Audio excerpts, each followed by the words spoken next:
What's going on, everybody? Josh here at the VHS Files, and today I have a special announcement for you, and I'm going to bring on a good friend of mine. You've probably heard him on these podcasts, AIPT Comics, The Silver Linings Playlist, and Oh, That's a Scary Movie.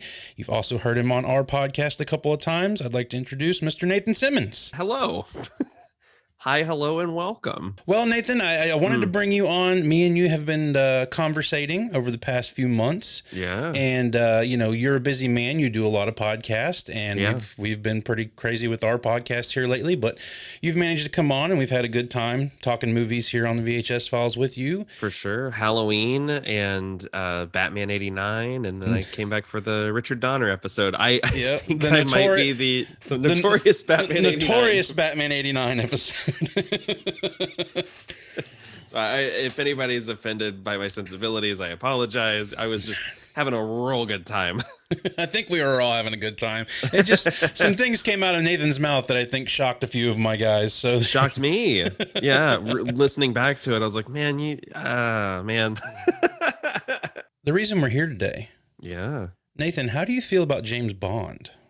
I love James Bond. James Bond is forever. James Bond is a thing that is a series, character, franchise, aesthetic that I've loved since I was a kid. And it's one of those things that, like, luckily has kind of grown up with me in a lot of ways, where I think, especially revisiting some of the older ones now, it's it's dicey at best, as are a lot of older genre films.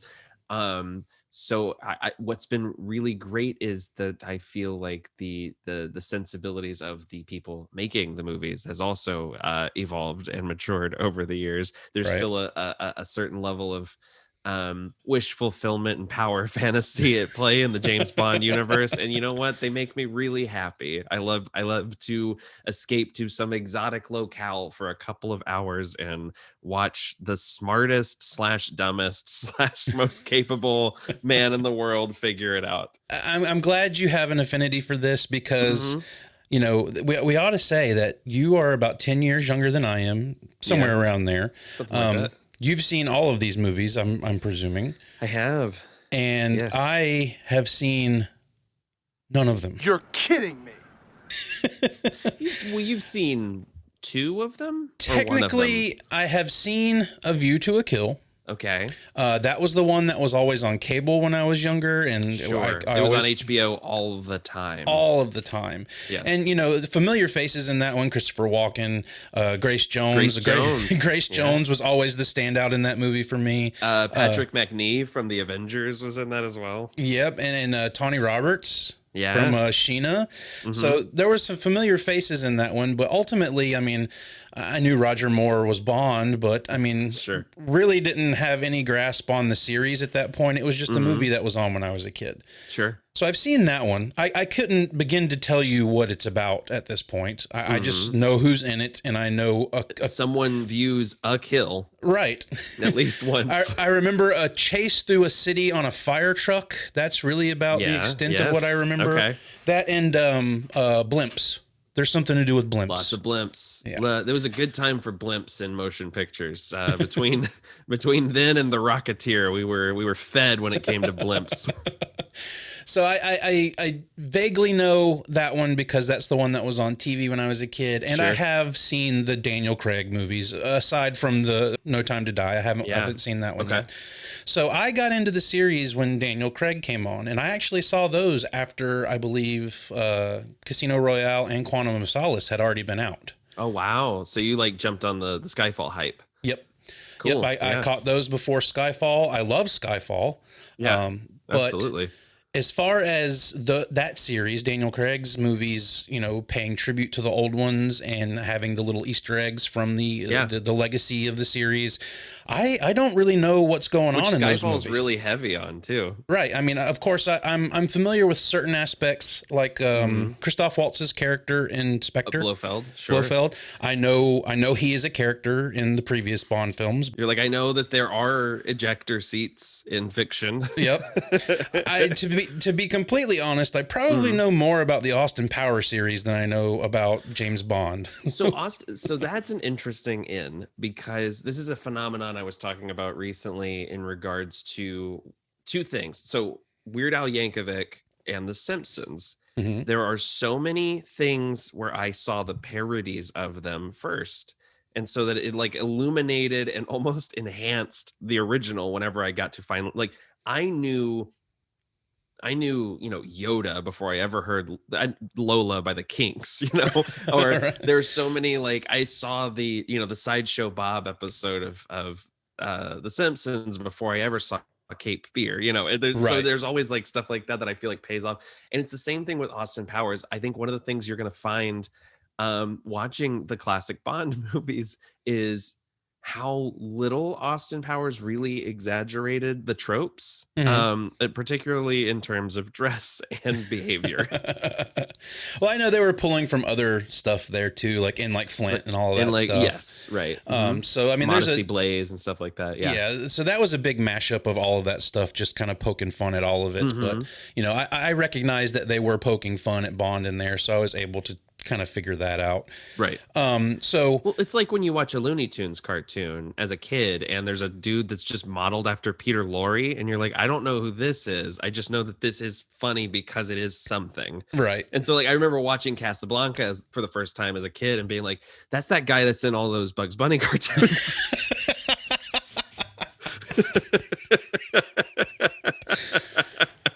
Yeah.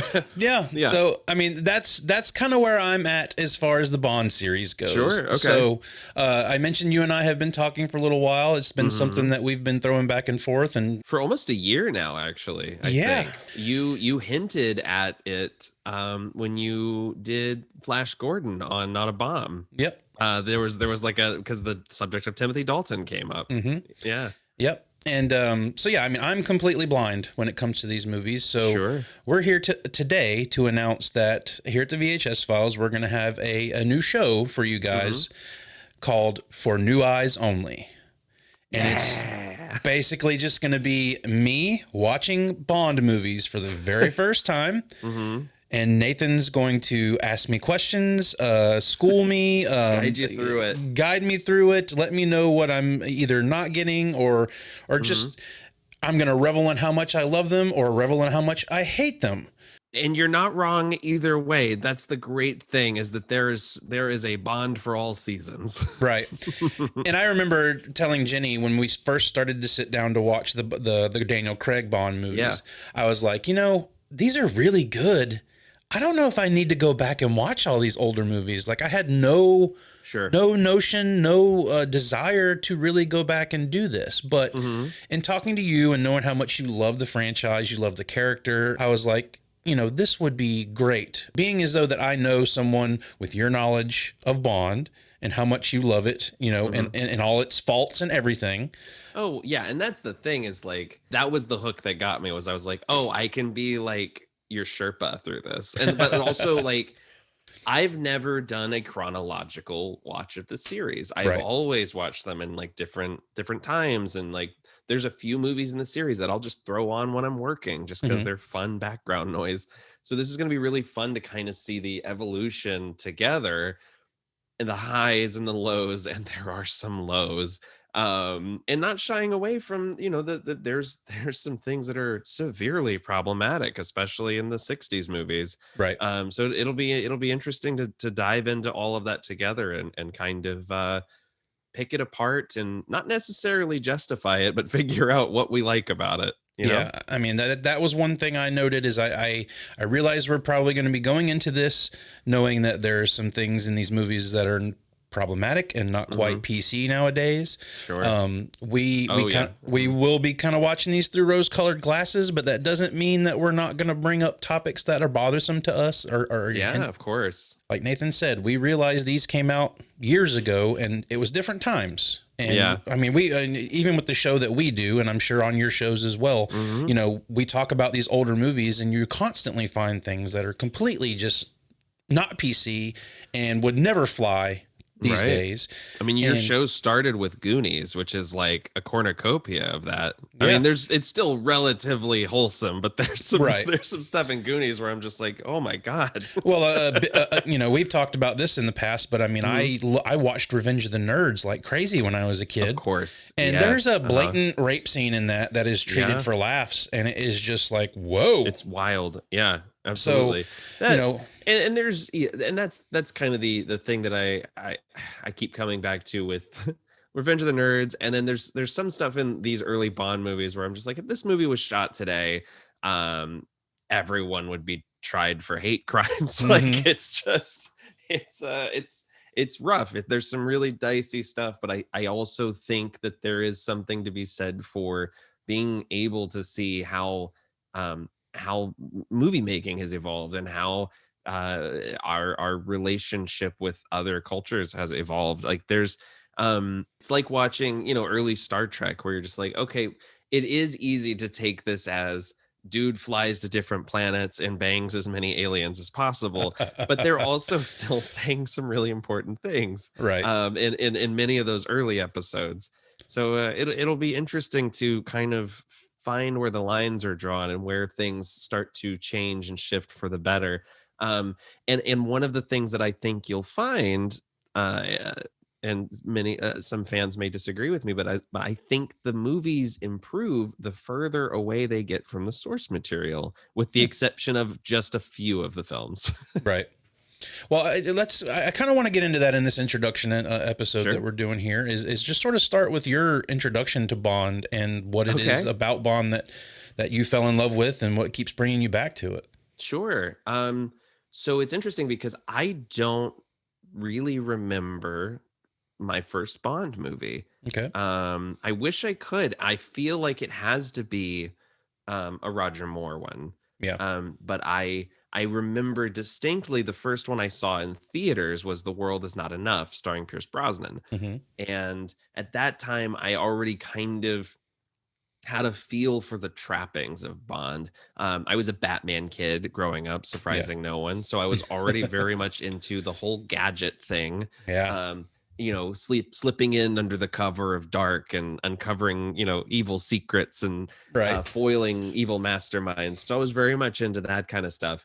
And The World Is Not Enough is not one of the best Bond movies, but Hmm. there's so much fun to be had in it. And I just couldn't believe I was watching such an expansive, crazy action movie. Because there's also that beautiful thing of when you're a kid, any movie on the big screen is just like a fucking revelation. Yeah. Yeah. I watched the Lindsay Lohan Parent Trap on the big screen, and I was like, God damn, there's two of them. Like, you know what I mean? Like, I mean, Harry and the Hendersons. I mean, don't get me wrong, Harry and the Hendersons is a good movie, but yes, sir. I saw that in the theater when I was a kid, and that's one reason that movie holds such a near and dear place to my Of heart is because I course. saw it on the big screen.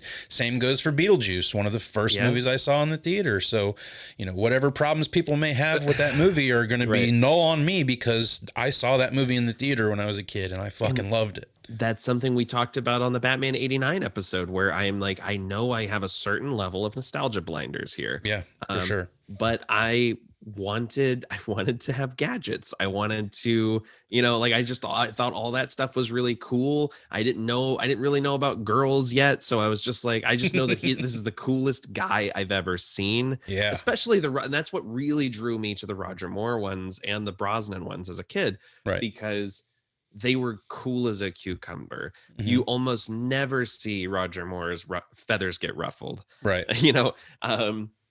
and a lot of that is just, maybe budget limitations and the fact that he was in his 50s, but still, like I just always thought that was so great that he could walk in and just kind of like swagger his way through a room. And Right. and as I've gotten older, that's just been something that's really stuck with me, is I appreciate the presence of self, like the assuredness of James Bond. Right. And it was also like there's a level of I like a good travel log, and a lot of these early movies, it's you get footage, like flyover footage of these exotic areas and like just these Right. beautiful vistas, and that was a way for me to just kind of see other parts of the world as a poor kid, Right. watching James Bond on, a USA marathon. And that was another huge thing, was there would be a Bond marathon every year on I want to say USA or TNT, Yeah. but my ass was parked on the couch for those. Well, that's another thing that's weird for me is I know that those movies had marathons on all the time. Yeah. You could change to every other channel on cable and probably find a Bond movie on at some point in time. Yet somehow It just escaped you. I just missed them, or I The was best not days interested of in the seeing year them. for me, the best days of the year for me were when Sci-Fi Channel would run All Day Godzilla, USA would run All Day Bond, and oh shoot, there was one other marathon that I could always TNN, I think, would always run a Superman marathon where they'd show all 4 Christopher Reeve films back to back. Right. And I was just like in hog heaven, especially like long summers at my grandma's house. I'm just like, yeah, okay, Godzilla's on today. That's my day. The other thing that's funny about this is, especially being on here with you and you being as big of a movie buff as you are, and the things you've seen and the things you love, like I've only seen the modern Godzilla movies. I've never seen any of the old Godzilla so maybe movies that's season 2 when we finish this in like a year or whatever. It's a thing that's like just followed me since I was a kid, and it became like I kind of fell off of it for a while. You go through that thing when you become a teenager, and going into college, where you're just like, I only watch art films, you know what I mean? Or like, I'm only into independent films. And so I was like, I don't have time for James Bond. There's a new Martin McDonough picture coming out, but like, when Casino Royale came out in 2006, it was a game changer for me. Yeah. Like, I was just like, this is what I want every movie to be. Yeah. I mean, and I think that movie, we'll eventually get there, but it has the perfect synthesis of, the kind of lurid paperback boilerplate trashiness, but also genuinely, incredible direction, perfect acting, perfect casting, and just a love story that you can actually buy into. And the other ones I enjoy in the same way that I enjoy like a lot of them I enjoy in the same way that I enjoy like a trashy, exploitation film or like a boilerplate, crime novel or, stuff like that, because that's really what they were. They were, they were paperbacks. You would pick it up at the airport and you'd have adventure to read on the on your flight. Right. Ian Fleming was a guy who didn't believe in writing second drafts. He was just like, he was literally just like, I write 1,000 words a day and that's it. Like, and we'll definitely, as we go along, get into Ian Fleming as a deeply problematic individual who and somehow created one of my favorite characters in fiction.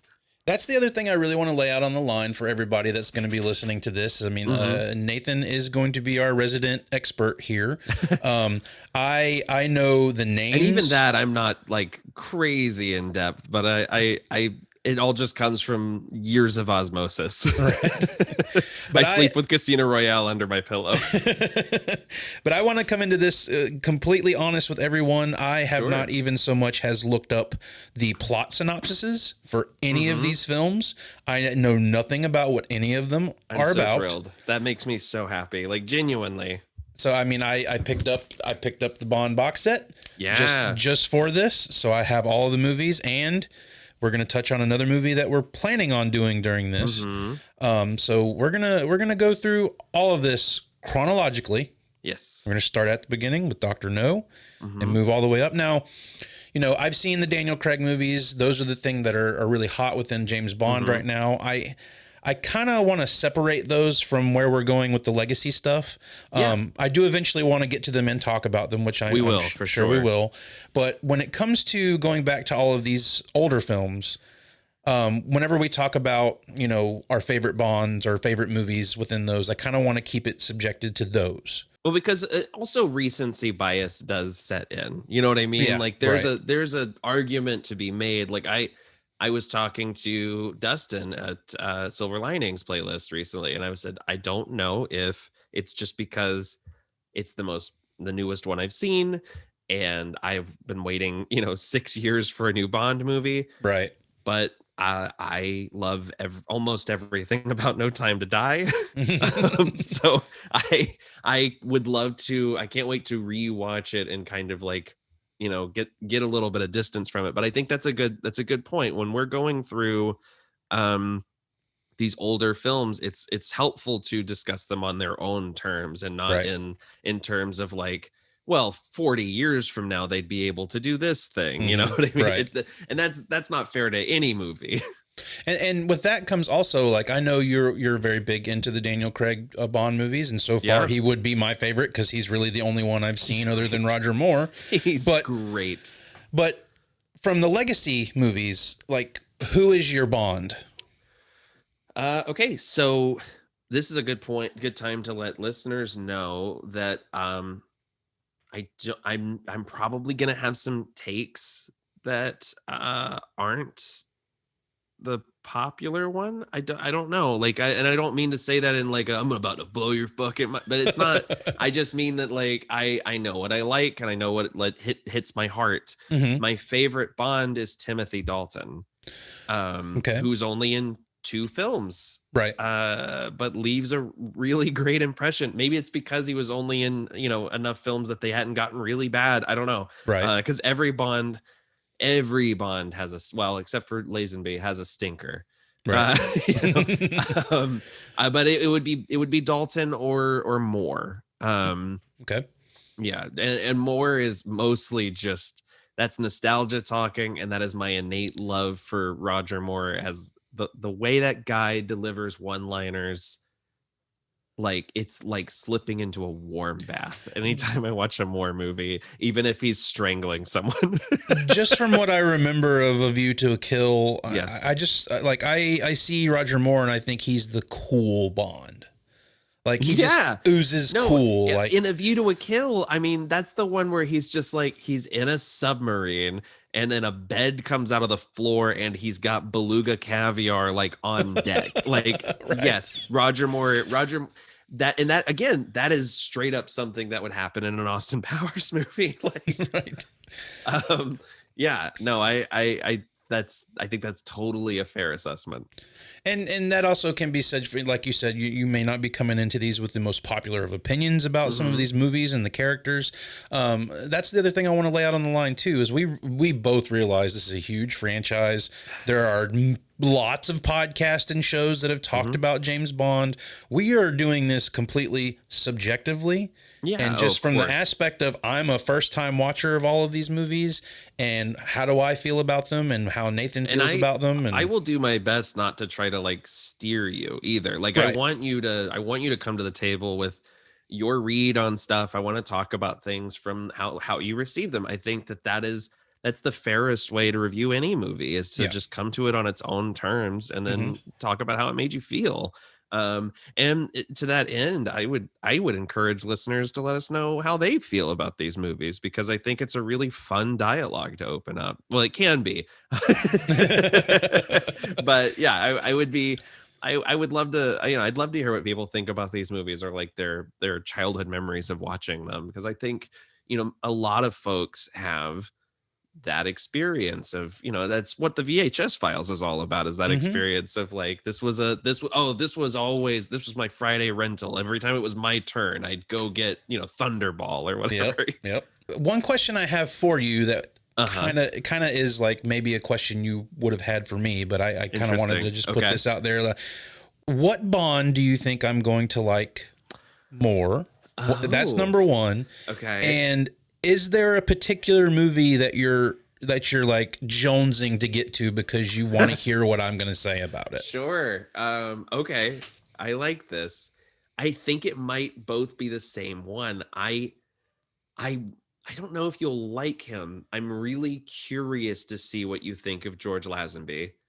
Okay. I personally, I am excited to watch On Her Majesty's Secret Service, and I can't. That's the one that I'm just like, fuck, I have to wait like 6 months to get to that movie. Like, that's the one for me, man. That one, and weirdly enough, even though it's not one of my faves, very curious to talk to you about Diamonds Are Forever. That's a Brosnan one, correct? That's Connery's last one. Oh, okay. In the All main right. series. Right. Yeah. Here we go, guys. We're doing it. That's completely how out of the loop I am here. Like I am not familiar with where these are. I love it. So you're a blank canvas. Yeah. And I'm really excited to get to the Timothy Dalton movies because I have heard that those are very good. Yes. And you know, they're interesting. So without giving away too much, I just will say that I think The Living Daylights is an unsung classic in the series. Okay. And License to Kill is exactly the movie you think it is the year it came out. Like it is the 80s filtered through James Bond. All right. I can fuck with that. I think you'll find things to like about both of those. Yeah. Okay. All right. Which Bond are you like nervous about? I'm nervous about Pierce Brosnan. Okay. Interesting. Just because from that era and the 90s, like I have my thoughts on the 90s, especially the late 90s. Just 90s filmmaking in general. Just in general, like the 90s. This is something we've talked about a lot on Silver Linings playlist, where I was just like the mid 90s to like early aughts is a weird time for filmmaking. Right. Everything looks strange and overly saturated and weirdly directed. And there's a lot of weird little tricks happening. And then The Matrix happens and both improves and ruins filmmaking. Yeah. Because people try to chase The Matrix for better or worse. Yep. And I think you will see that reflected in the post-Matrix, the first post-Matrix Bond movie. See, I have a love-hate relationship with the 90s. It's when I became, the 90s is when I hit my teenage years, and a lot of things shaped who I am in that era, like, grunge and that. Yeah. I was totally a Guns N' Roses kid until grunge hit, and then that completely reshaped the face of music for me. Same with movies. Like I remember seeing Natural Born Killers for the first time in the 90s and going, what? I have never seen a movie like this before. I'm anxious to see how 90s movies are going to play in that way, especially something like a Bond series that I have no knowledge of and have not seen. So am I going to think they're just complete trash, or am I really going to kind of... There will be ways in which you are pleasantly surprised. Okay. But I don't know. I'm very curious to see, like, because I think the thing that's beautiful about a franchise that has lasted 60 years is that you really do see almost the full evolution of filmmaking. Right. I mean, at least, modern filmmaking. I mean, every Bond era feels very much of its time. I mean, there is a blaxploitation Bond movie. There is a 80s crime thriller Bond movie. I mean, it's interesting. I think, and in the mid 2000s, you've seen the Craigs. We're riding the wave of the Bourne films. Parkour, parkour immediately. Yes. Yeah. So I think that's going to be kind of interesting to see what feels derivative and what feels like, oh, that's nice to come back to this. I forgot this was a thing, Yeah. All right. Well, any other questions you have about the journey we're about to embark on? Yeah. I mean, I guess my main thing is like, what do you hope to kind of get out of the show? Like, I guess we've kind of covered it, but is there something that your end goal for this? What is the finish line for you for New Eyes Only? Well, ultimately, I really am I'm very interested in educating myself in what I've missed in this side of cinema at this point. There are, I will say Bond is not the only aspect of cinema that I am not familiar with, because you brought up Star Trek earlier, which I have seen some of the Star Trek movies, but I'm not up to par on them. I couldn't I couldn't sit here and talk with you about Star Trek movies because I don't have enough knowledge. Okay. I also brought up Godzilla. So season 3 is Star Trek. And I love movies. I love being entertained, and some of this stuff has just escaped me for the years, and it's been really just the opportunity to sit down and actually watch the movies. Yeah, man, and absolutely. This was really just a genuine opportunity to connect with you, who is a big fan of these movies and a person that I love and respect dearly. Likewise. And we don't get to hang out. Right. I mean, we live in separate states now. So yeah. I'm really anxious to have fun talking these movies with you, whether I love them or hate them. Super Spy Social Hour. I love it. And that's I'm really going to try and come to these unbiased as I can. Cool. If I don't like the movie, I'm going to tell you I didn't like this movie. That's what I want. Absolutely. I mean, there's some that I've only revisited a few times, and there's so I'm really looking forward to kind of seeing how I feel about these, watching them in a row. Like maybe I'll find patterns that I didn't see before, or I'll get tired of a certain aspect of them that I used to love. It's going to be a really interesting experiment, even for someone who has kind of lived and breathed these for a while. Right. The ultimate goal here is to just have a good time chatting with my buddy and going over these movies that I've missed in my life. Yeah. So, and have we mentioned we're going to be the release schedule for these? So that's what I was about to get to. Okay. I cut you off. Right now. I see what I've got to look forward to here, Nathan. Yeah, do come along, 007. Well, it's funny you should say 007. Right now, the plan is that we are planning to release an episode on the 7th of every month. Like we touched on, we both do podcasts. You do multiple podcasts. I do too many things all the time. and we've got lives outside of podcasts. So, I mean, we sort of. That's the other thing is it's nice to have like a designated hangout time. And honestly, for me, the fact that, because I'm always watching new stuff or stuff I haven't seen before for other shows, or I'm like, I always want to revisit something, and then I'm like, I'm not caught up on my the things I'm actually trying to watch. Right. And so this is such a great excuse for me to be able to say oh man, I would love to, but I have to rewatch From Russia with Love tonight. Yeah, and that's the biggest thing is we just didn't want this to be a hindrance on either one of us. So it gives us a full month in between episodes to do any kind of research we want to do, or just rewatch if we need to. Yeah, in my case, I'll probably watch the movie a couple of times just to see if there's anything I missed the first time around. And just some of them get so convoluted that you'll want to, I feel like. Right. And, right now, the main focus, I think, is just going to be you and I getting this thing started and kind of finding our groove in this. And, as you've mentioned already, we've got 27? 25 movies to get through in this franchise. So therefore, if we stick to our schedule and we've got a couple years worth of episodes to go through here, and maybe some specials mixed in there with some off-brand movies as well. Yeah.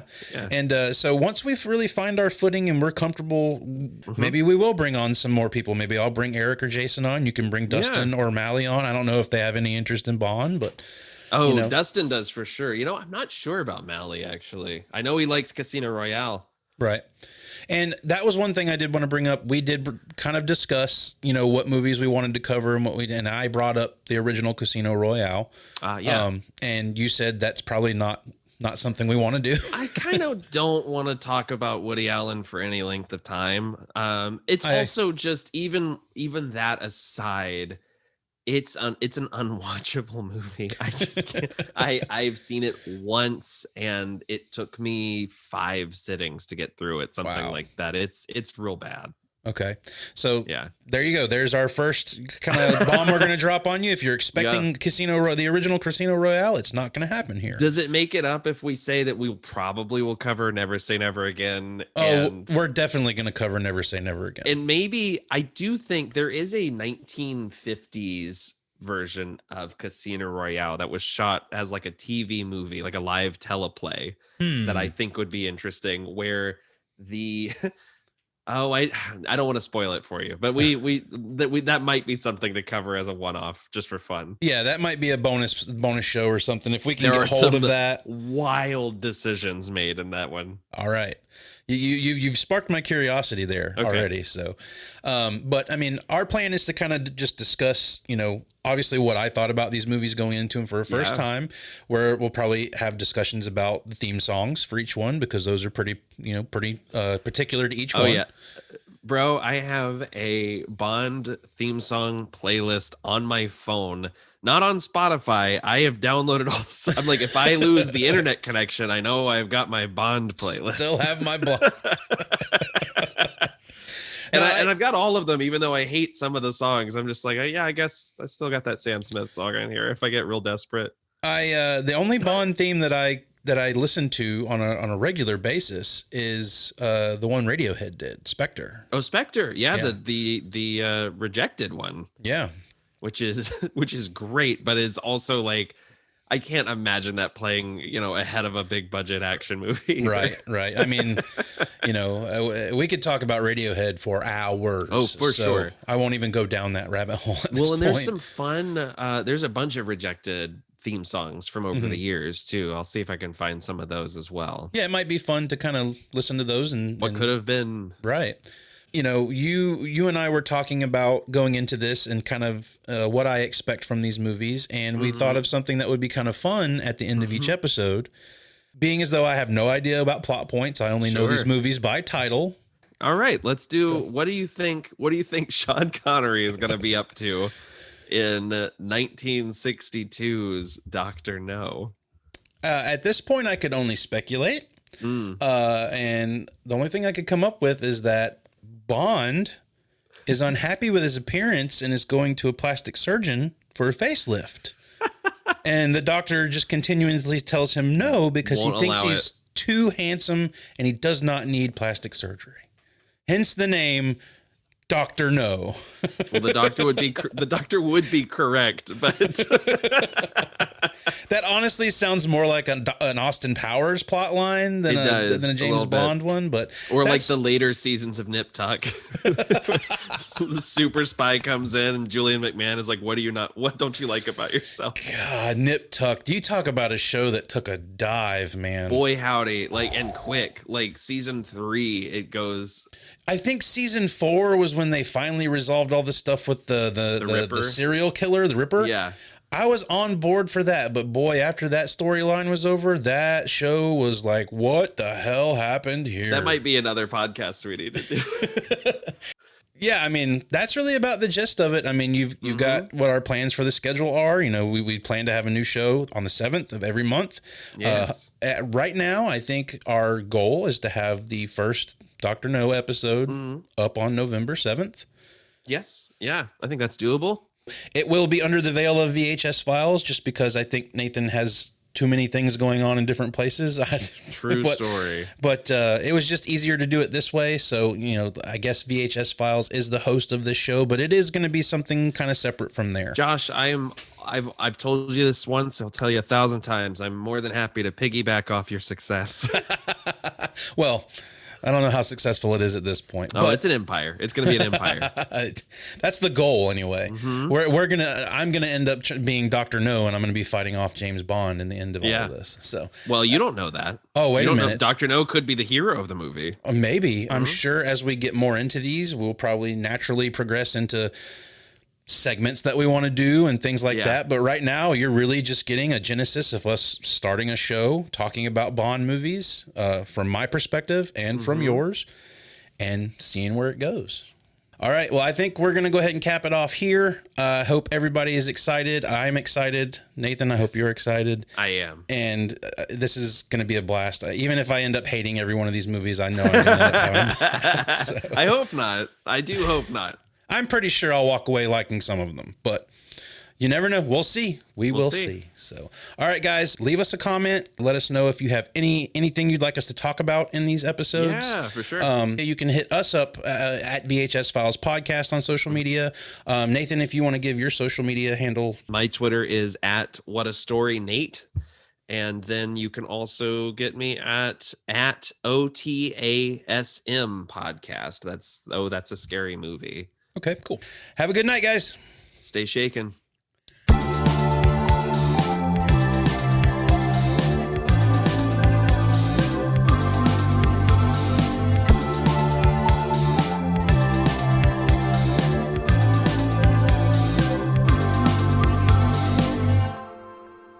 Sorry, I totally cut you off. I don't even remember what I was saying at this point. But